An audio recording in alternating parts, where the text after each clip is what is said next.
Hi all, welcome back to Soumya Meera's kitchen. இன்றைக்குள்ள video என்ன பார்த்தீங்கன்னா, எல்லாத்துக்கும் ஃபேவரட்டான குழந்தைங்கலேருந்து பெரியவங்களுக்கு ஃபேவரட்டான ஒரு ஆப்பம் ரெசிபி தாங்க பார்க்க போகிறோம். கேரளா ஆப்பம் ரெசிபி, ஓகேங்களா? ஸோ வீடியோக்குள்ளே போகிறதுக்கு முன்னாடி அஸ் யூஷுவல் நம்ம சேனலை இன்னும் யாரும் சப்ஸ்கிரைப் பண்ணாதவங்க ப்ளீஸ் சப்ஸ்கிரைப் பண்ணிக்கோங்க. லைக் பண்ணுங்கள், ஷேர் பண்ணுங்கள், கமெண்ட் பண்ணுங்கள். சப்ஸ்கிரைப் பண்ணவங்களுக்கு ரொம்ப தேங்க்ஸ். ஸோ நான் இப்போ எடுத்திருக்க அரிசி வந்து பார்த்திங்கன்னா பச்சரிசிங்க. இது ரேஷன் கடையில் வாங்கின அரிசி. பட் சூப்பராக வந்தது ஆப்பம். அவ்வளோ சாஃப்டாக வந்தது. நான் சாஃப்டாகவும் போட்டேன், அப்புறம் கிறிஸ்பியாகவும் நான் போட்டு எடுத்துட்டேன்.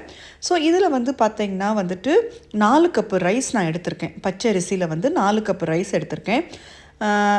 நல்லா வாஷ் பண்ணிவிடுங்க. ஒரு 6-7 தண்ணி நல்லா வாஷ் பண்ணிவிட்டு நல்ல தண்ணியில் வந்து ஒரு 3 ஹவர்ஸ் வந்து நல்லா ஊற விட்டுருங்கங்க. இப்போ நீங்கள் பார்த்துட்ருக்குது என்ன பார்த்தீங்கன்னா, இளநீ இருக்குது பார்த்தீங்களா? இளநியோட தண்ணியும் அந்த தேங்காயும் நம்மளுக்கு தேவைங்க. இது ஒரு 2 இளநீ நான் எடுத்திருக்கேன், ஓகேங்களா? 2 இளநீ, முழு இளநீ 2 இளநீ நான் எடுத்திருக்கேன். அப்புறம் 1 கப்பு வந்து சாதம். முந்தின நாள் மிச்சம் வந்த சாதத்தை வந்து நீங்கள் எடுத்து வச்சுக்கோங்க. இது 3 ஹவர்ஸ் வந்து ஊறினதுக்கப்புறம் ஒரு மிக்சி ஜாரில் வந்து நம்ம ஊற வச்சுருக்க ரைஸையும் அப்புறம் வந்து பார்த்திங்கன்னா நம்ம இளநீ இருக்குது பார்த்திங்களா, இளநியும் நேற்று உள்ள சாதமும் கொஞ்சமாக ஆட் பண்ணிக்கோங்க. இந்த மிக்சியில் எவ்வளவு குவான்டிட்டி தேவைப்படுதோ அவ்வளோத்துக்கு நீங்கள் போட்டு அரைச்சிக்கோங்க. ஸோ நான் இது வந்து 2 பேட்சாக நான் போட்டு அரைச்சிக்கிட்டேன், ஓகேங்களா? இதுக்கு மெயினாக வந்து வடித்த சாதமும் இளநீ தண்ணியும், இளநியோட தேங்காய் தாங்க இதில் சேர்க்கணும். வேறு முத்தின தேங்காய் அந்த மாதிரி எதுவும் சேர்க்காதீங்க. அப்போ தான் வந்து ஆப்பம் நல்லா சாஃப்டாக, என்ன சொல்கிறது, நல்லா வந்து ஒரு பூ போல் வரும், ஓகேங்களா? நான் சாஃப்டாகவும் போட்டு எடுத்தேன், நல்லா கிறிஸ்பியாகவும் எனக்கு ஆப்பம் நான் போட்டு எடுத்துட்டேன். அதுக்கப்புறம் பார்த்திங்கன்னா இதில் வந்து நம்ம எந்த விதமான சோடாவோ பேக்கிங் சோடா எதுவுமே நம்ம சேர்க்கலை. ப்ளஸ் வந்துட்டு ஈஸ்ட்டும் நம்ம சேர்க்கலை. இது ஒரு நேச்சுரல் ப்ராசஸில் தான் நம்ம ப்ரிப்பேர் பண்ணோம். கேரளாவில் பார்த்திங்கன்னா இந்த மாதிரி தான் வந்து ப்ரிப்பேர் பண்ணுவாங்க. நான் இதில் உளுந்தும் சேர்க்கலை, ஓகேங்களா? ஸோ இந்த மெத்தடில் நீங்கள் பண்ணி பாருங்கள், கண்டிப்பாக உங்களுக்கு வருங்க.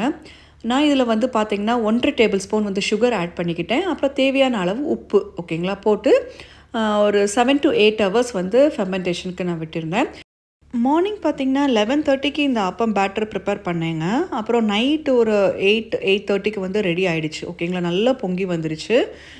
சொன்ன மாதிரி தாங்க அவ்வளவு ப்ளஃபியாக அண்ட் ஸ்மூத்தாக சாஃப்டாக வந்தது. நான் அயன் கடாயிலையும் நான் போட்டேன். அயன் கடாயில் வந்து எனக்கு கொஞ்சம் கிறிஸ்பியாக வந்தது. ஓரெல்லாம் பார்த்திங்கன்னா கொஞ்சம் முருகலாக வந்தது. நான்ஸ்டிக்கில் வந்து பார்த்திங்கன்னா நல்லாவே சாஃப்டாக வந்துருந்ததுங்க. அதாவது ஒரு 3 ஹவர்ஸ் கழித்து நீங்கள் வச்சு சாப்பிட்டாலுமே சூப்பராக இருந்தது. ஹார்ட்னஸ் அதில் இல்லை, ஓகேங்களா? அவ்வளோ சாஃப்டாக இருந்தது. ஸோ ஆஃப்டர் 8 ஹவர்ஸ் கழித்து நீங்கள் பார்க்கும்போது பார்த்திங்கன்னா இந்த மாதிரி இதில் இருந்ததுங்க. இது நைட்டு வந்து ஒரு 7 o'clock நான் பார்க்கும்போது இப்படி இருந்தது, ஓகேங்களா? நல்லா பொங்கி வந்துருச்சு. என்னோடய ஆப்பத்துக்கு பார்த்திங்கன்னா நிறைய ஃபேன்ஸ் இருக்காங்கங்க, என்னோடய ஃப்ரெண்ட்ஸு. ஸோ அவங்க ஒரு 2 பேர்த்துக்கு வந்து ஆப்பமாக கொஞ்சம் டிஸ்ட்ரிபியூட் பண்ணேன் நான்.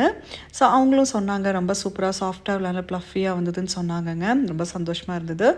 ப்ளஸ் வந்து பார்த்திங்கன்னா இந்த ஆப்பத்துக்கு தொட்டுக்க பார்த்திங்கன்னா உருளைக்கிழங்கு கறி இருக்குது பார்த்திங்களா? ஸோ அது நீங்கள் இது பண்ணலாம், மசால் கறி. அதுக்கப்புறம் உருளைக்கிழங்கு ஸ்டியூ பண்ணலாம், இல்லாட்டி எக்கு கறி பண்ணலாம்.